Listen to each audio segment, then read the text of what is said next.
kung paano mag-download ng video sa YouTube without copyright strike. Ngayon, search natin dito kung anong gusto nating topic. So, yung mga funny videos. Yan. Tapos dito sa may settings dito sa may upper right corner, tignan nyo yung Creative Commons. Select natin yung Creative Commons, i-apply natin yun. Yan. Pili kayo dyan kung anong gusto nyong i-download. So, kuhanin natin yung mga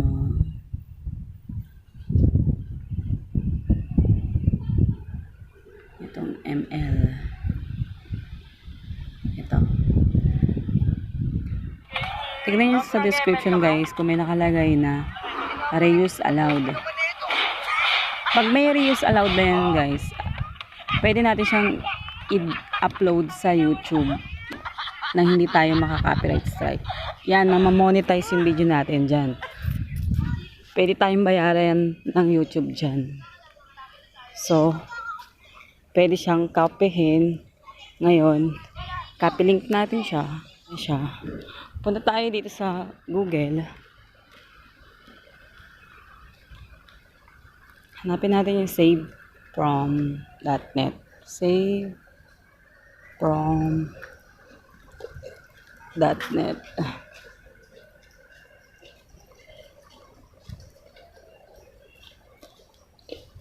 I-enter natin dito yung copy link natin. Download. Pwede natin siyang i-download.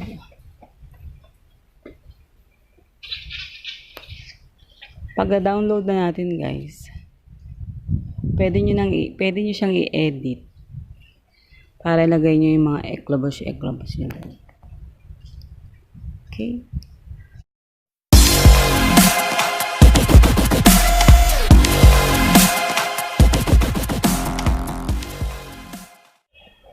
Pag na-download na natin guys, pwede nyo siyang i-edit using master.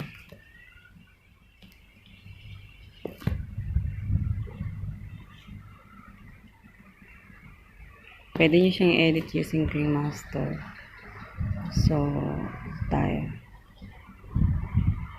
Okay. Yan. Tanggalin natin ito.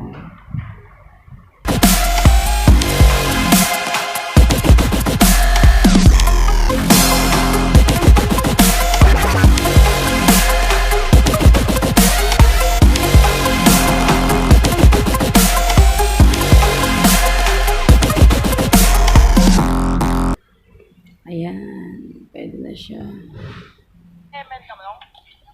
Pwede na natin siyang i-upload. Okay. Ayan. Sana may natutunan kayo guys sa akin. Pwede natin i-upload yan. Ayan. Okay. I-upload na natin siya sa YouTube.